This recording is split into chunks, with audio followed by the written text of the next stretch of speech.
electronic devices in school, correct? Right, and so, Go ahead.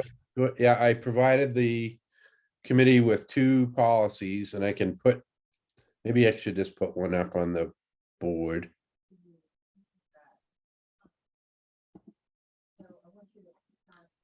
Find it here.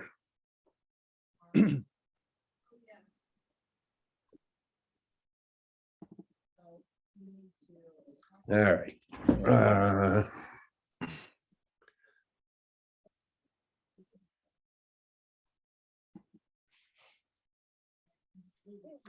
How's that? Okay, good. So this is the sort of the base policy for this policy. Let me give you a minute to read that. I don't think I need to necessarily read it to you. Are you saying like we're going to choose between this one and the other draft you provided? Right, there are two policies that go together. Mhm. This one is the use of, and then the other one is sort of the details around this policy. Oh, so we could potentially adopt both of them, or should. That's what I'd recommend. This one looks very similar to the policy as it already exists. I notice you're taking the word pagers out. So you felt this one was pretty all encompassing and might very well serve what we're trying to achieve. Well, so then if we look at the other one, which is what I also, let me get this off of here.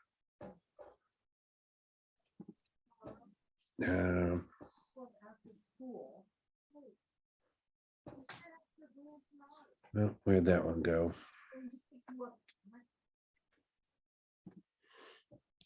Hang on.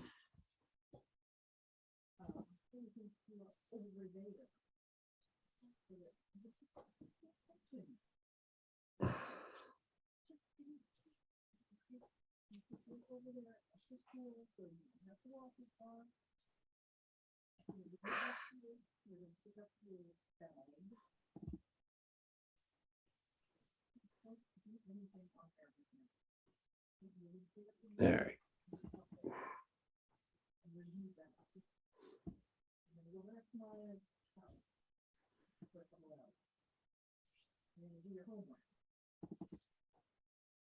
There we go. Okay, thank you. This is the one we reviewed last time. We could, so this is the procedure, right, that goes along with JICJ. So the first one is just establishing, okay, privately owned devices at school, and this is actually the procedure that goes along with that.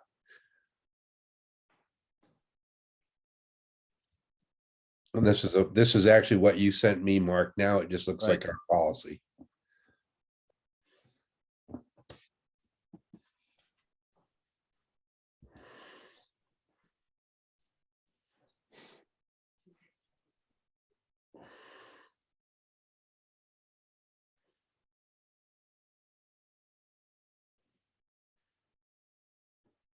Okay, I'm getting my letters mixed up, but does the previous policy we looked at, does it reference this one? It does. It says basically, you can't use it at school unless for other reasons which are specified here, which is like grades 9 through 12. You can use it between class periods and during lunch breaks. Right. So basically from K to 8, it's saying you shouldn't be using your cell phone at school. Yeah. You can have all that. You can have it, you know, keep it in your backpack, keep it in your locker, whatever. But you really shouldn't be using it. But it says for high school, you know, between class periods, during lunch periods, or, you know, if a teacher wants you to use the device in class for some reason, you can do that. And then it's got some other language around, you know, video recording and that type of thing. Right.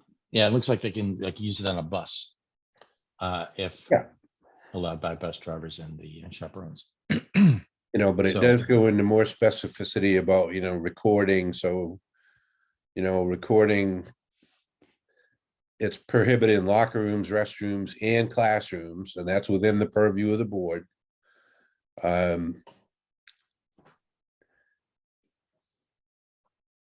Oh, God, you know, that they're need to get permission before they post anything on social media. That is, what is the word? We can't enforce that, right? That's just impossible. no, but it's advisory. I mean, you know, Yeah. if they do it, they basically, the policy says you shouldn't be doing that, Yep, and they shouldn't. Right. yep. So that does make it easier to enforce to some extent when you have to investigate and find that out, which we have done. You know, my only question about this, John, is do you think that students should or should not in 7th and 8th grades be allowed to look at their phones between classes and on lunch break?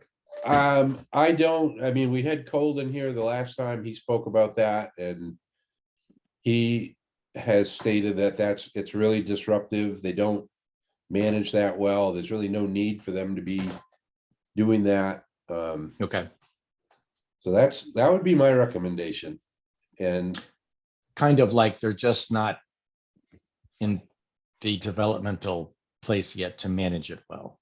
well, Right. yeah, it's just not that necessary. I mean, it's fine if they have them, if they need to use it after school to contact parents or friends or whatever, that's fine. Well, And we haven't prohibited it from being in the school. It's just you shouldn't have it out and shouldn't be using it.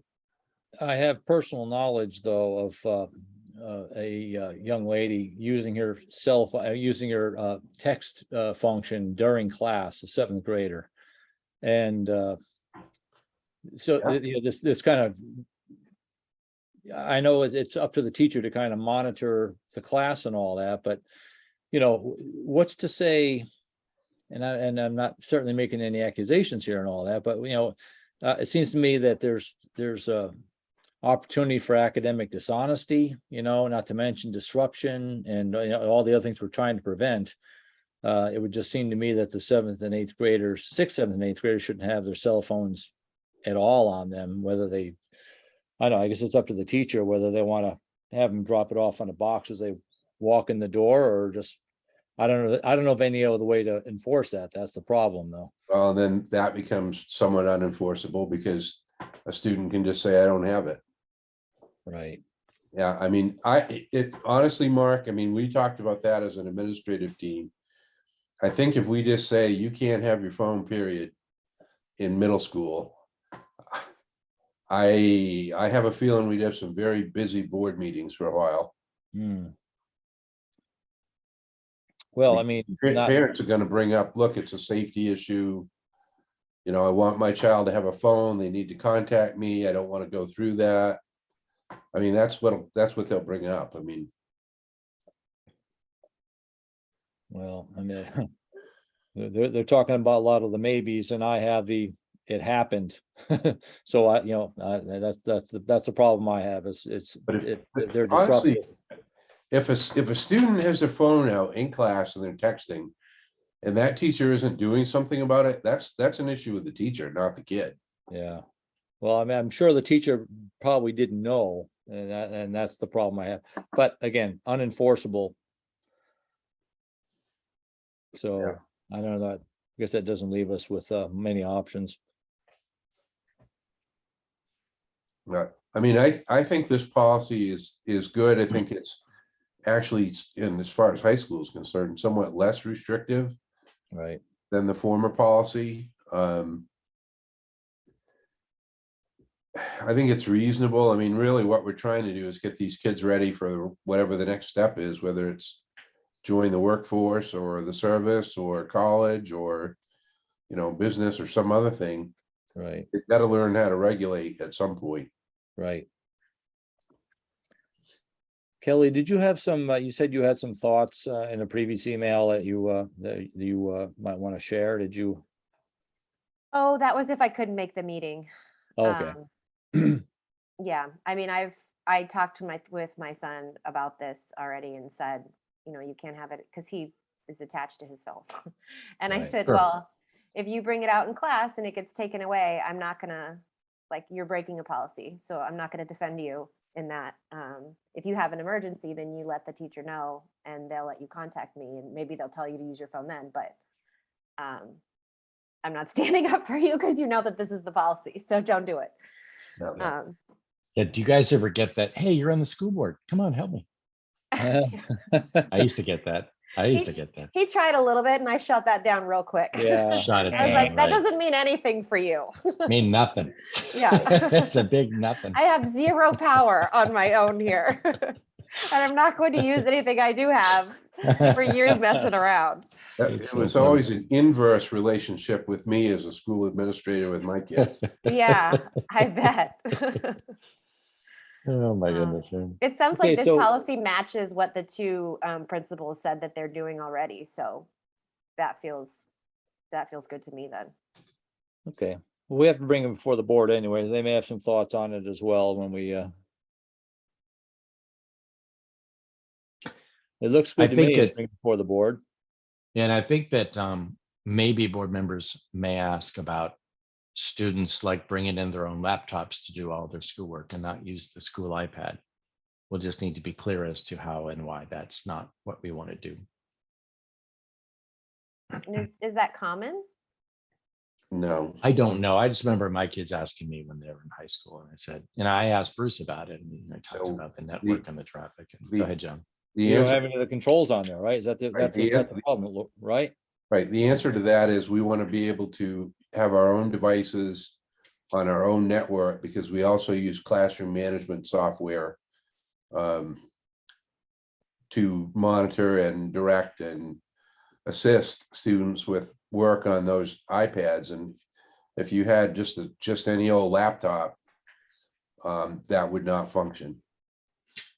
So Not And to it might mention- be- Not to mention, you don't have the controls Right. for, access to various other websites and social media and things like that, so. yeah. Yeah. Now, if we're happy enough to bring this policy to the board, I'll bring up one other thing that's related that we're working on right now. And here's the issue. You know how your phone has a hotspot feature? Right. Well, what's happening is at the high school in particular, Huh, kids are turning on their hotspot to access a network that we don't control. right. Yep. And so it's clogging up our channels that we have available at the high school. Oh. And this is a really difficult issue because it's not as simple as throwing a switch, and you can't do that anymore. But what the approach that we're going to take right now is education. And it is to talk to teachers, have the tech integrators talk to teachers, talk to classes, and explain to them that when you switch that hotspot on, you are taking up bandwidth on our network, and you're preventing someone or multiple people from accessing the Wi-Fi or even inhibiting the use of our phones. So we're going to try that before we get into any more extreme measures. Okay. I don't know if you've seen anything to do with on the news about this lately, but there's been some school systems that have gone to the extreme of, even in high school, you come in and you lock your phone in a Faraday bag, which is like a wire mesh bag that just blocks all the signals, and you don't get it back till the end of the day. If we do that, my phone is going to melt. Speaking of phones. My phone is going to melt, literally, from the complaints. You'll have an uprising, you'll have students at the board. So I'm hoping that we can work to change the culture, because this is a cultural thing, right? They're doing this for some reason, whatever it is. And you can't change culture with a hammer. You've got to change it with education. Yeah. I agree with that, but I think we ought to maybe hang the sword over their head and say, you either deal with this Yeah. appropriately, or we will deal with it, and we will take these measures, and we will make this policy. Yeah. But you have the opportunity to do the right thing now, but this board will not think twice about revisiting this if you guys Right. can control this. We're going to give it a period of time as a test and we had a meeting about this today, all of us. And if after that time period elapses, it doesn't change or gets worse, your friendly neighborhood superintendent is going to go up there and visit classes.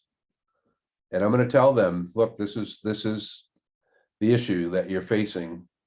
I don't want to do this, but if we can't solve this problem together, then I'm going to solve it in a way that you won't like. Right. So, yeah, point taken, Mark, but it's, you know, it's really difficult because it's one of these things that you'd think would be so simple, but yet it isn't. Right. It isn't at all. And I know they don't realize I don't think that they really realize the problems that it's causing. Well, I think John, I people thought think it's- that, Oh, sorry, go ahead. oh, go ahead, Kelly. I was just thinking like on airplanes, you know, when they tell you to turn everything to airplane mode, if it's Right. whatever devices, and there's still people that try to sneak that, and they think, well, as long as it's just me doing it, then it's not going to have any impact. And it's like, right, but everyone thinks that, and then there's a whole lot of Right. just me's taking up the bandwidth. So Right. I think the education would be really enlightening, hopefully, for them, but then we still have that mentality that, Well, it comes down to awareness. It comes down to management. Teachers are going to have to take some responsibility for this in their classes and remind the kids, look, please take your phones out before we get going with this class. Make sure your hotspot's turned off or turn it on airplane mode. Because if you don't, it'll foul up the network, you know, in the building. So I think it's at least the right approach to begin with, that piece. I mean, I don't want to just assume that all kids are totally irresponsible and we have to figure out a technical way to manage it, you know? right. John, I thought that Bruce could make it so that no devices except for school devices could get on the network. They can't get on our network.